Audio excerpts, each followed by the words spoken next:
Halo guys, assalamualaikum warahmatullahi wabarakatuh. Balik lagi dengan channel kita belajar bareng yuk. Kali ini kita bakal ngebahas tentang perhitungan struktural ya. Kita bakal ngebahas perhitungan struktural.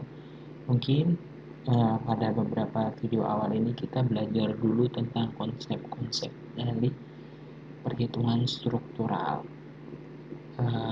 Baik dari sumber referensi yang aku coba angkat ini, awal-awal dia menjelaskan tentang structural engineers are responsible for the detailed analysis and design of. Nah, ini adalah beberapanya: architectural structure, kemudian civil infrastructure, aerospace, mechanical, and naval structure. Oke, kita bakal ngebahas tentang yang civil structure ya, yang bagian jembatan, kemudian dams, pipeline, offshore structure. Sebenarnya kita juga bisa masuk ke architectural structure seperti buildings, house, sama factories, karena memang gedung, rumah, ataupun pabrik gitu ya, itu kan merupakan bangunan struktural yang memang membutuhkan perhitungan yang memang kita perlu mengetahui dulu konsepnya, baru kita akan masuk ke hitungannya. Kemudian ini adalah structure and their surroundings, maksudnya desain struktur dan hal-hal yang berefek di structural design is affected by various environmental constraint. Desain struktur yang berimplikasi gitulah dengan beberapa constraint lingkungan. Contohnya adalah major movements seperti beban angin, wind, earthquakes gitu ya. Kemudian sound and structure interact. A dome roof will concentrate the sound, a dish roof will diffuse the sound. Seperti poin kedua ini, suara dan interaksi strukturnya. Contohnya kan sebuah dome atau kubah itu akan mengkonsentrasikan suara. Kemudian a dish roof will diffuse the sound. Nada natural like, misalnya kalau di rumah itu kan ada contohnya, misalnya dia green building gitu ya, natural light, dia harus mau menggunakan cahaya matahari agar penggunaan listriknya itu menurun atau lebih sedikit daripada umumnya. Itu kan biasanya gedung-gedung rumah itu ada celah-celah ventilasi cahaya gitu ya. Nah, struktur itu dibangun menyesuaikan dengan konsep tadi gitu. Contohnya kayak flat roof in building may not provide adequate light, a folded plate will provide adequate light. Jadi yang seperti bilang tadi, ini bagaimana kita mendesain dari rumah, gedung tadi gitu ya, apakah mau menggunakan cahaya natural atau cahaya alami lebih banyak seperti itu. Jadi mempengaruhi bentuk strukturalnya. Kemudian conduits for cables, HVAC conduct, kemudian may dictate type of floor system. Jadi jaringan kabel seperti jaringan listrik, telepon, komputer itu mempengaruhi dari sistem lantai. Kemudian net clearance between columns will dictate type of framing. Yang structural analysis, given an existing structure subjected to a certain determined internal forces, axial shear, flexural, torsional, or stresses deflection, and verify that no unstable failure can occur. Given an existing structure subjected to a certain load, determine internal forces. Jadi struktur yang ada itu harus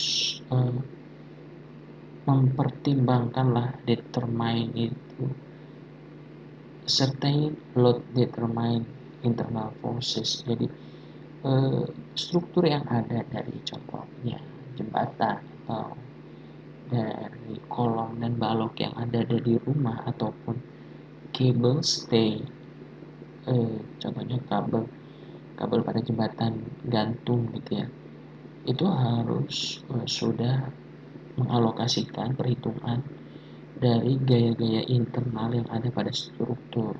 Salah satu contoh dari gaya-gaya tersebut adalah axial load atau beban aksial, kemudian shear load atau beban geser, flexural load.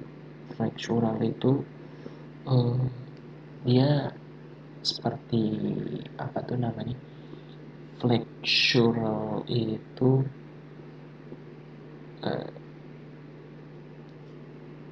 bisa dibilang flexural itu seperti ini ya, apa namanya?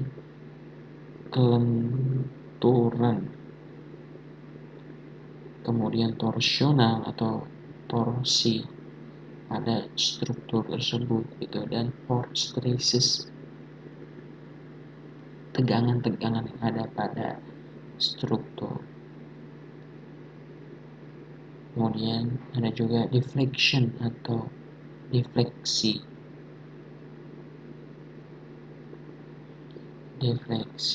dari struktur. And verify that no unstable failure can occur. Dan mengidentifikasi bahwa tak ada kegagalan yang unstable gitu. Jadi strukturnya itu unstable, tidak stabil. Dalam artian dalam perhitungannya itu tidak menghasilkan stabilan pada gedungnya gitu. Jadi ada ketidakstabilan, akhirnya terjadi keruntuhan. Ya, flexural itu kelenturan ya. Kemudian that's the basic structural requirements as well. Kemudian yang dibutuhkan basic dari struktur antara lain strength, itu kekuatan, stresses should not exceed critical values, atau tegangan yang ada pada struktur itu tidak melebihi dari nilai kritikalnya gitu. Kemudian stiffness kekakuan, deflection should be controlled. Deflection should be controlled. Dalam hal ini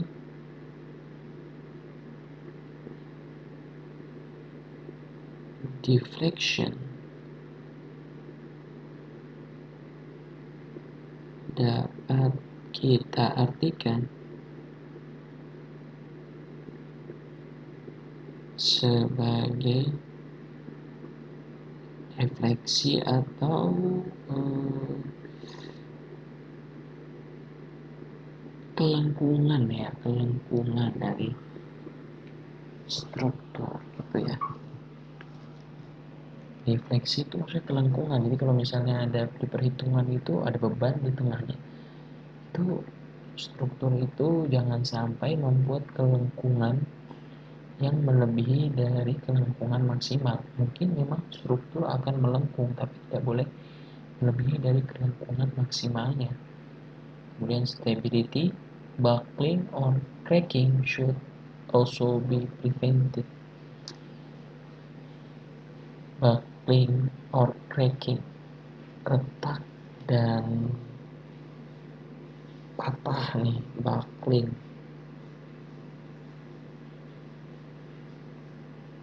tekuk ya, tekuk kelekukan, dan cracking should be prevented, jangan sampai terjadi. Kemudian structural design,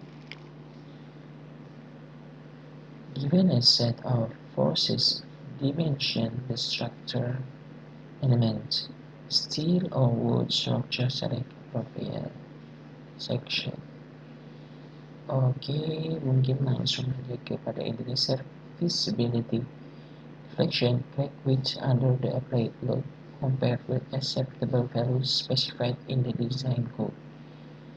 Failure, and compare the failure load with the applied load times the appropriate factor of safety. Oke, jadi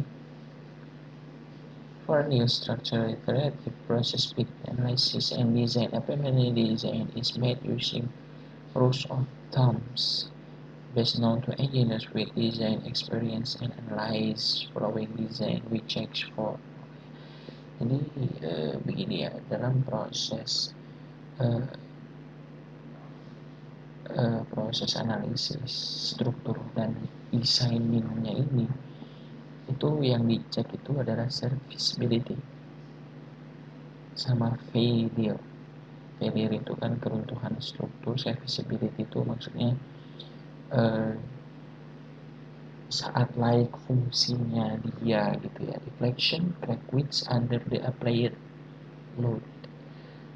Defleksi tadi atau lebar dari retak di bawah berada di bawah pada beban yang dimasukkan gitu ya, compared with acceptable value specified in design code. Maksudnya kita ada standar untuk defleksinya. Berdasarkan standar tersebut kita bandingkan gitu ya, sehingga dengan beban yang kita input di dalam struktur yang mungkin terjadi pada struktur, kemudian kita bandingkan, kita sandingkan dengan yang ada di pedoman, izin dari deflection, izin dari pedoman itu masih masuk gitu ya, masih di bawah dari masih masuk dalam lingkup pedoman tadi gitu, jadi masih oke gitu ya, serviceability-nya atau layak fungsinya itu masih baik. Kemudian failure ini adalah ketika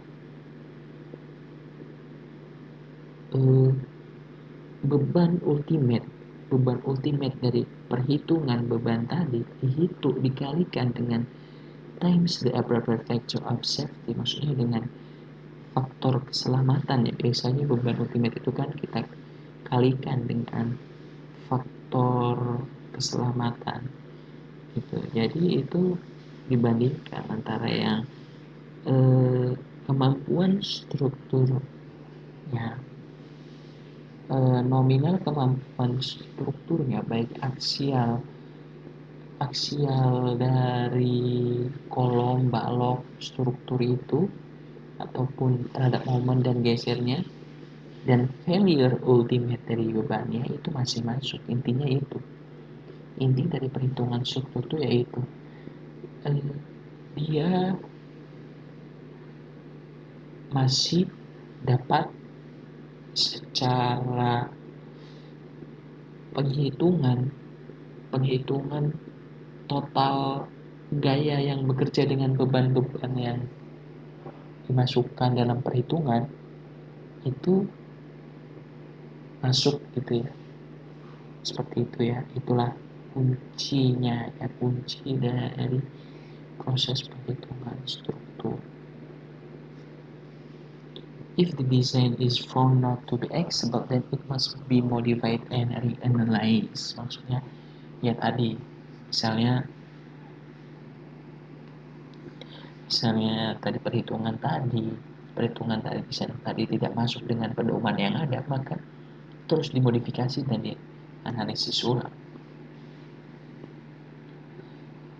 A transfer elements atau elemen beban load transfer element.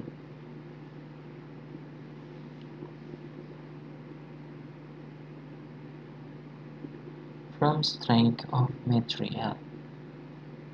Oh, jadi beban yang tertransfer pada elemen-elemen gitu ya. Contohnya axial itu kan dia axial itu kan kalau misalnya struktur dari atas ke bawah tuh axial. Contohnya pada kabel gitu kan, kabel jembatan gantung gitu, atau suspension bridge gitu kan. Kemudian truss element itu rangka ya, elemen rangka, arches, lengkung, membran atau shells. Biasanya ini membran atau shells ini ada dua perbedaan ya, membran sama shells yang mungkin kita akan bahas lebih lanjut nantinya. Karena membran dan shells ini penting ya dalam salah satunya. Contohnya kita akan menghitung secara komputasional dengan peranti lunak itu, kita harus tahu membedakan membran sama shells. Flexural tadi lentur kan, lentur contohnya pada balok, frames, grids, plates, ya pada balok, kemudian pada frame rangka gitu ya, pada grids, semacam portal gitu ya, struktur portal, flex pada struktur lantai itu kan penting untuk kebenturan torasional, contohnya grids sama 3D frames. Iya, jadi 3D frames itu maksudnya kan ya pada perhitungan 3D itu torsional itu ya, perhitungan torsional itu kan mungkin nanti kita bahas lah lebih lanjut. Kemudian shear geser pada frame, grid dan shear wall tentunya semua dinding geser. Ya mungkin itu dia chapter 2 yang kita bahas pada video kali ini. Terima kasih telah menonton, semoga bermanfaat. Semoga sehat selalu dan sukses selalu untuk kita semua. Amin. Amin ya rabbal alamin. Thank you for watching. Jangan lupa like, comment, and subscribe. Wassalamualaikum warahmatullahi wabarakatuh.